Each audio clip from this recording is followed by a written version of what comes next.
কত সহজে তুমি এই কথাটা বলে দিতে পারলে ফিরকি? কি করে পারলে? তুমি বলছো তো যে ডিস্টেন্স রাখলে আমাদের দুজনের জন্যই মঙ্গল, কিন্তু এটা তো পার্সপেক্টিভের ব্যাপার। আমি এটা মানতে পারছি না ফিরকি। তুমি নাই মানতে পারো, কিন্তু তাতে ধরে নাও আমার মঙ্গল। তুমি তো আমার এত ভালো বন্ধু নীলাদ্রি, আমার জন্য এইটুকু করতে পারবে না? বন্ধুত্বের কথা যখনই বললে, তাহলে আমারও কিছু বলার আছে তোমাকে। তুমি যদি সত্যি আমাকে বন্ধু ভাবো, আমাদের সম্পর্কের বিন্দু মাত্র দাম দাও, তাহলে কাল তুমি আমার সাথে দেখা করবেই। লোকে আমাদের সম্বন্ধে কি ভাবছে, কি বলছে, সেসব নিয়ে আমার মাথা ব্যথা নেই, কিন্তু তুমি কি ভাবছো সেটা আমার জন্য অনেক ইম্পর্টেন্ট ফিরকি। তাতে আমার অনেক কিছু এসে যায়, অনেক কিছু।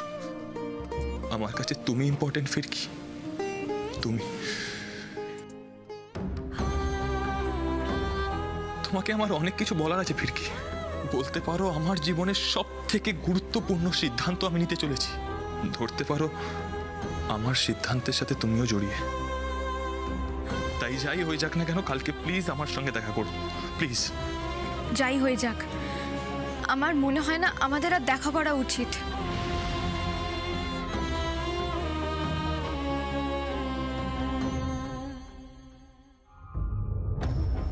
সবকিছু শেষ করে দিতে চাইছো, তাই তো? এতদিন ধরে এত কিছুর বিরুদ্ধে লড়াই করে আজকে কে কি বলছে এসব কথা শুনে আজকে পিছিয়ে গেলে ফিরকি? বেশ, তুমি যদি তাই চাও তাহলে আমি আর তোমাকে জোর করব না। তাহলে এই শেষ হয়ে যাওয়াটাও সম্মানের সাথেই হোক। সেই জন্যই তো শেষ দেখা করাটা জরুরি ফিরকি। কাল আমি তোমার জন্য অপেক্ষা করব ফিরকি। এবার তোমার ব্যাপার।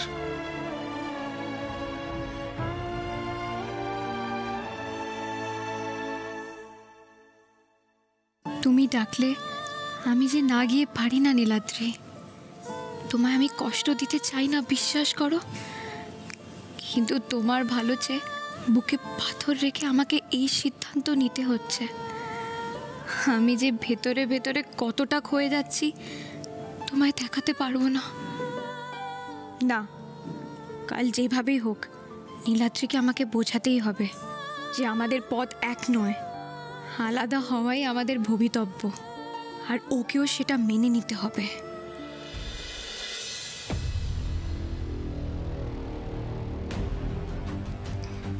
কি ভাবছো ভাস্করদা? না, ওই নীলাদ্রির কথা ভাবছি।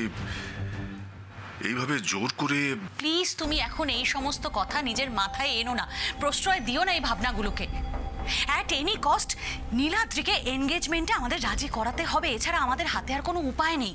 তুমি বুঝতে পারছো না যে নীলাদ্রি আর ফিরকির ঘটনাটা আমাদের বঙ্গসেবা পার্টির উপরে কি সাংঘাতিক প্রভাব ফেলেছে? তাহলে সবটাই দেখছি, সবটাই বুঝতে পারছি রোমা, কিন্তু ওই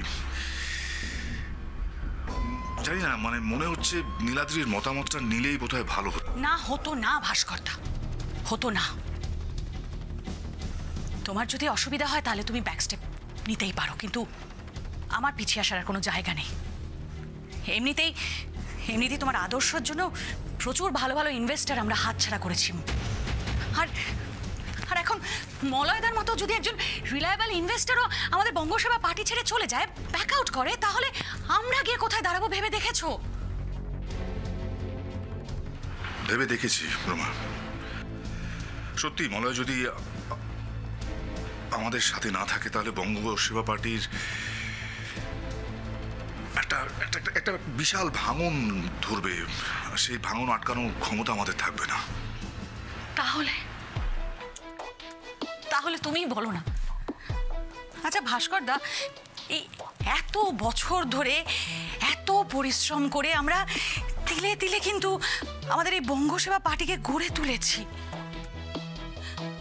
এখন যদি কোনো কারণে নীলাদ্রির সঙ্গে আলিয়ার বিয়েটা আমরা না দিতে পারি, তাহলে মলয়দাকে আমরা হাতছাড়া করবো, আমাদের সবটা শেষ হয়ে যাবে। অ্যাট এনি কস্ট ওদের বিয়েটা আমাদের দিতে হবে ভাস্করদা।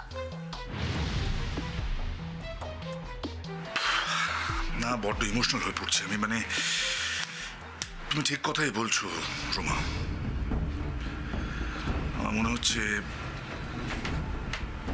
এত কিছু কাণ্ড ওই ফিরকি ঘটিয়েছে।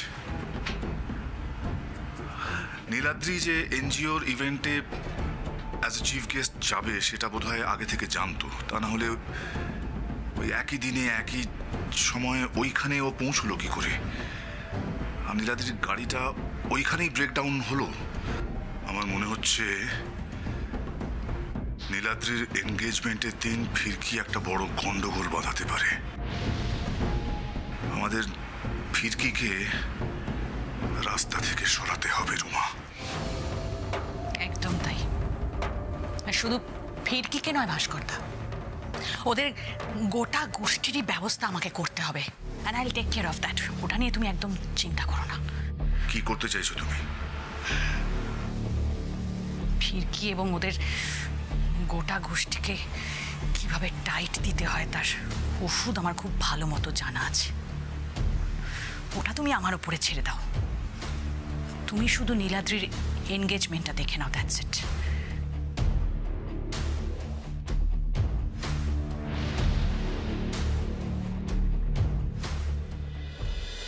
কুড়ি ভরির একটা নেকলেস না দিলে না মান সম্মান থাকবে না, বুঝলি? ওই কত পেশের লোক আসবে, কত জনসমাগম, সবাই এসে দেখবে মন্ত্রীর ছেলের বউ এত বড় হার পড়েছে। আমি ওইটাই দেবো, লেখ লেখ। তাই বলে 20 ভরির হার? ইস, 10 ভরি আলিয়াকে দিয়ে বাকি 10 ভরি আমায় দিতে পারতো। দূর, ভাল লাগে না। যাকে মা, আমায় একটু বলো না আমি কি পরবো? আরে দাদা এত তাড়াতাড়ি এনগেজমেন্টের ডেটটা অ্যানাউন্স করে দিল না, আমি কিছু প্ল্যানই করতে পারলাম না। দূর। দাদা ভাইয়ের এনগেজমেন্ট, এত বড় একটা ঘটনা ঘটতে চলেছে, ফিরকি তো কিছুই জানে না। না না, আমায় ওকে জানাতেই হবে। এই, কোথায় যাচ্ছিস? শোন শোন শোন শোন, তোর দাদার এনগেজমেন্টে শপিং এর লিস্ট বানাচ্ছি আমরা। তোর কি কি লাগবে একটু বলে ফেল তো। এই দেখো, তুমি আছো, ঠাম্মি আছে, তোমরাই তো সামনে যেতে পারবে। আমি কি, আমার না একটা কাজ আছে, আমি যাই। ওসব কাজ ফাজ পরে হবে, যাও গিয়ে বসে চুপ করে যাও। আই নীলাদ্রি, বলছি যে আলিয়ার জন্য কি আংটি দিবি বলতো? হ্যাঁ, মানে গোল্ড, প্লাটিনাম, ডায়মন্ড বসানো তো? হ্যাঁ, এই তো নীলাদ্রি, ভালোই হলো তোমার সাথে দেখা হয়ে গেল। বলছি একটু বাড়িতে থেকো, বুঝলে, কারণ ওই রোমা একজন ডিজাইনারের সাথে কথা বলেছে, বাড়িতে আসছে কিছু জামা কাপড় নিয়ে, মানে ওই স্যুট আর কি। তো একটা চুজ করে নিও তোমার জন্য। ব্যাপারটা একটু বেশি সিরিয়াসলি নিয়ে ফেলছো না ড্যাড? মানে এই মুহূর্তে আমার এরকম একটা ডিসিশন নেওয়া সম্ভব হচ্ছে না। আই নিড সাম টাইম, আমার একটু সময় চাই।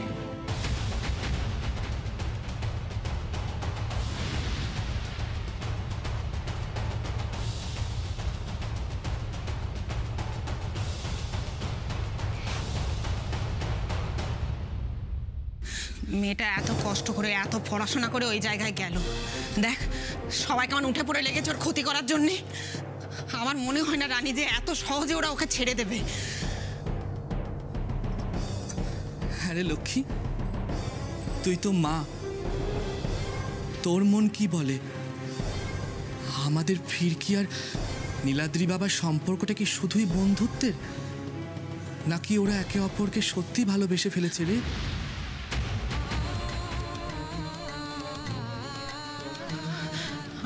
আমি এখনো ঠিক বুঝে উঠতে পারিনি জানিস।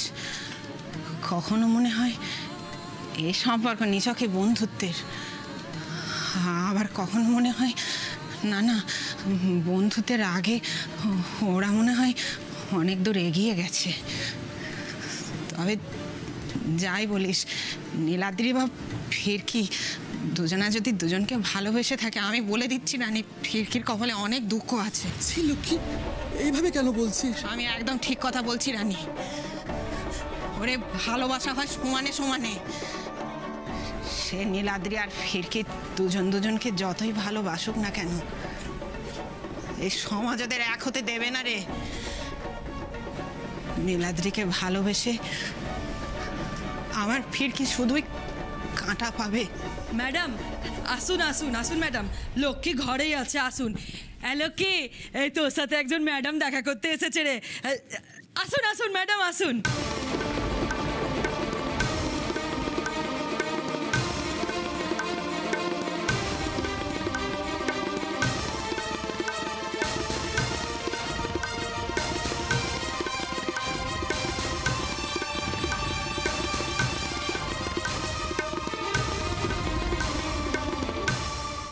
আলিয়ার সাথে আমার ধ্যান ধারণা কোনোটাই ম্যাচ করে না ড্যাড। আমরা সম্পূর্ণ দুই মেরুর মানুষ। যেই মানুষটাকে আমি ভালো করে চিনি না তাকে বিয়ে করে সারাটা জীবন কাটানো আমার পক্ষে সম্ভব না ড্যাড। নীলাদ্রি, তোমরা তো ছোটবেলার বন্ধু। এতদিনেও যদি একে অপরকে চিনে উঠতে না পেরে থাকো তাহলে চিনে নেবে। তোমাদের তো বিয়ে করতে কেউ তাড়া দিচ্ছে না। তাহলে এনগেজমেন্টেরই বাকি দরকার ড্যাড? দরকার আছে নীলাদ্রি। কালকে যা ঘটনা ঘটেছে তারপর চারিদিকে ছিছি আরম্ভ হয়ে গেছে। অপোজিশন পার্টি 1 ইঞ্চি জায়গা ছাড়ছে না কালি চেটাতে। এই পরিস্থিতি সামাল দিতে তোমার এনগেজমেন্টটা দেওয়ার দরকার। বিয়ে নয় 6 মাস বাদে করবে, ততদিন নিজেদের মধ্যে কথাবার্তা বলে মিটিয়ে নাও, নিজেদের মানে বোঝাপড়াটা করে নাও। বোঝাপড়া মানে? দেখো নীলাদ্রি, তোমাদের এই সম্পর্কটা, এই সম্বন্ধটা আজকে স্থির করা নয়। তোমরা যখন ছোট ছিলে তখনই তোমার আর আলিয়ার বিয়ে আমরা দেব ঠিক করে রেখেছিলাম। আর তোমার বাবা হিসেবে নিশ্চয়ই আমি এইটুকু আশা করতেই পারি যে আমার পছন্দ করা মেয়েকে তুমি এবারে বউ করে নিয়ে আসবে। তাই বলে যার সঙ্গে আমার কোনো ক্ষেত্রেই মিল নেই সেরকম একজনকে আমি... আবার ভুল করছো নীলাদ্রি। সব ঠিক হয়ে যাবে, নিজেদের মধ্যে আন্ডারস্ট্যান্ডিংটা হয়ে যাবে। আর কি বললে তুমি? মিল, মতের মিল?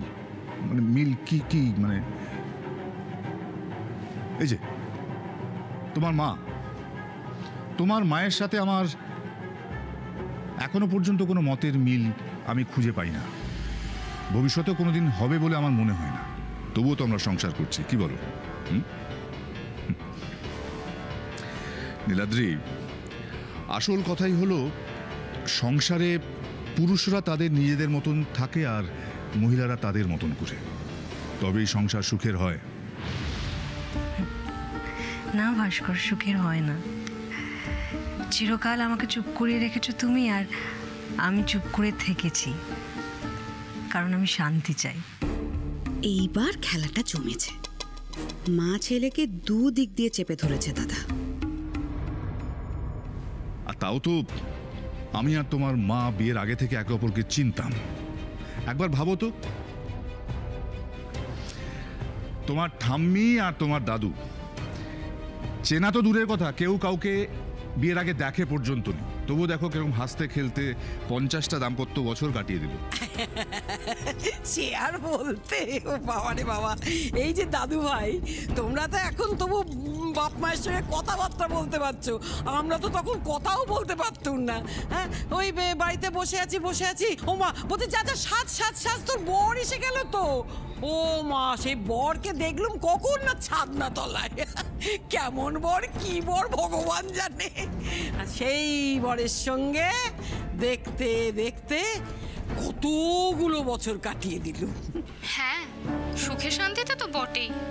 সেজন্যই তো 2 বছর হয়ে গেল দাদু দেশের বাড়িতে রয়েছে, একবার দেখতেও যাও না। সময় বদলেছে ঠাম্মি, সাথে মানুষের মতামত, কিন্তু তোমরা আমার দিকটা কেন কেউ বুঝছো না সেটা আমি জানি না। আচ্ছা ড্যাড, ছোটবেলা থেকে আমি তোমার সব কথা শুনে অনেক স্যাক্রিফাইস করেছি, অনেক কষ্টও পেয়েছি, কিন্তু তাও কাউকে একটা কথাও বলিনি। কিন্তু আমি তো এখন বড় হয়েছি ড্যাড, ট্রাই টু আন্ডারস্ট্যান্ড। এবার থেকে আমি নিজের লাইফের সিদ্ধান্ত আমি নিজের ইচ্ছে নিতে চাই, কারোর চাপি দেওয়া কথায় নয়।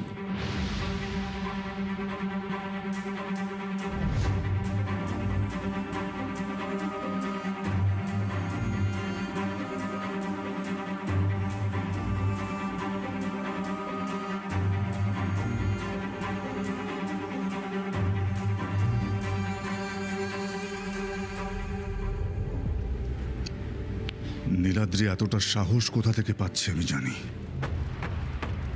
কিন্তু কোনো লাভ হবে না। যা বলে দিয়েছি তাই হবে। আর একটা কথা কান খুলে শুনে রাখো সবাই, ফিরকি যদি নীলাদ্রির জীবনে জায়গা পায় তাহলে চারিদিকে আগুন জ্বলবে, আগুন। আর এটা নীলাদ্রির বাবা নয়, মন্ত্রী ভাস্কর সিনহা রায় বলছে।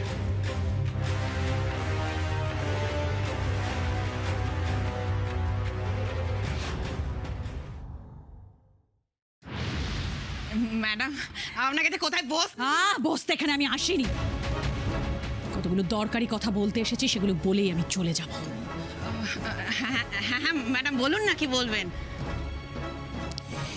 তোমাদের বড্ড বার বেড়েছে ইদানিং, মারাত্মক। না মানে তোমরা বরাবরই যে নির্লজ্জ বেহায়া ছিলে তাতে আমার কোনো সন্দেহ নেই, কিন্তু এখন তো দেখছি তোমরা সমস্ত সহ্যের সীমা একেবারে পেরিয়ে গেছো। কেন ম্যাডাম আপনি এরকম ভাবে কেন বলছেন? হ্যালো কে আয়, এই সেই খবরের কাগজে বেরিয়েছে না, সেইটার জন্য বোধহয় ম্যাডাম রেগে গেছেন, সেই জন্য এসে তো ম্যাডাম যখন বাড়িতে এসেই গেছেন সামনাসামনি, তো পায়ে ধরে একবার ক্ষমা চেয়ে নেই না? না না না না, ক্ষমা চাওয়ার কোনো দরকার নেই। তাতে কি হবে, যা ঘটার সেটা তো ঘটেই গেছে। ক্ষমা আমি চাইবো না। আজকে আমার মেয়ে যদি একটা অন্যায় করতো, আমি একবার কেন 100 বার ক্ষমা চাইতাম। আমার মেয়ে আমায় বলেছে ম্যাডাম কাল সেই রকম কিছু ঘটেনি, ওই ঝড় বৃষ্টির রাত ছিল, ওরা আটকে গেছিল। আর আপনি তো জানেন খবরের কাগজগুলো কেমন বাড়িয়ে চাড়িয়ে লেখে। খবরের কাগজগুলো বাড়িয়ে চাড়িয়ে লেখে, তাই না? তাদের আর খেয়ে দে কাজ নেই। ওরা কোইন্সিডেন্স। নীলাদ্রি গতকালই মধ্যমগ্রাম গেল, আর গতকালই তোমার মেয়েও সেখানে পৌঁছলো। ওয়াও! হ্যাঁ হিজড়ে, এই যে তাকাও আমার দিকে, তাকাও। কি মনে হয় আমার মুখটা দেখে? বোকা, কিছু বুঝি না, সব কটা ধান্দাবাজ। না না ম্যাডাম, এর মধ্যে আপনি আবার ধান্দাবাজের কি দেখলেন? না না, ধান্দাবাজির কি দেখলাম? বেশ, বোঝো না যখন, তখন যেটা বলছি সেটা কান খুলে শোনো। ফিরকি যদি নীলাদ্রিকে আর একবারও ডিস্টার্ব করেছে, তাহলে আমার থেকে খারাপ আর কেউ হবে না। তখন থেকে কি খ্যাক খ্যাক খ্যাক খ্যাক করে চলেছেন বলুন তো? লক্ষ্মী কিছু বলছে না বলে, তাই না? শুনুন, ওরা বন্ধু। আজ আমাদের ফিরকি মেয়ে বলে আর আমরা গরিব বলে বাড়ি বই এতগুলো কথা বলার সাহস পাচ্ছেন, তাই না? এই শুনুন, এতই যখন ভয় তখন আমাদের চোখ না রাঙিয়ে নিজেদের ছেলেকে ঘরে আটকে শাসন করুন না। পারবেন? হ্যাঁ, নিজের ঘরে মন নাই, পরের ঘরে গান গায়, যত সব।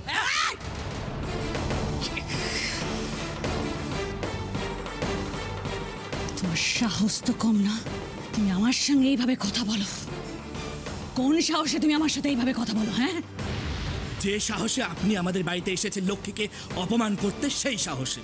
শুনুন, আমরা কারো সাথে পাচে থাকি না, মানে যখন খুশি যা খুশি বলে যাবেন তা হবে না। এরপর রানী যা এখান থেকে। দেখুন ম্যাডাম, ফিরকি বা নীলাদ্রি দুজনের ওপরই আমাদের ভরসা আছে। তারা এমন কিছু কাজ করবে না যাতে আমাদের সম্মান নিয়ে টানাটানি হয়। এই শোনো, তোমার না লেকচার শুনতে, জ্ঞান শুনতে না আমি এখানে আসিনি, একটা ইম্পর্টেন্ট অ্যানাউন্সমেন্ট করতে এসেছি। আর সেটা বলেই আমি এখান থেকে চলে যাব। নীলাদ্রির এনগেজমেন্ট ফিক্সড হয়ে গেছে বিখ্যাত ইন্ডাস্ট্রিয়ালিস্ট মলয়দার মেয়ে আলিয়ার সাথে।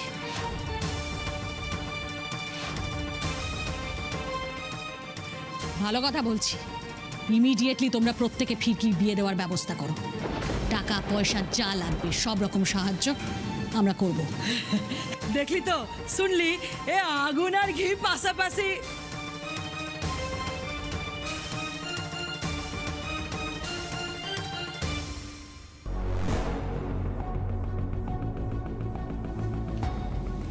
ইমিডিয়েটলি ফিরকির বিয়ে দেওয়ার ব্যবস্থা করো, তা না হলে বুলডোজার দিয়ে বস্তিটাকে গুঁড়িয়ে দিতে আমার বেশিক্ষণ লাগবে না।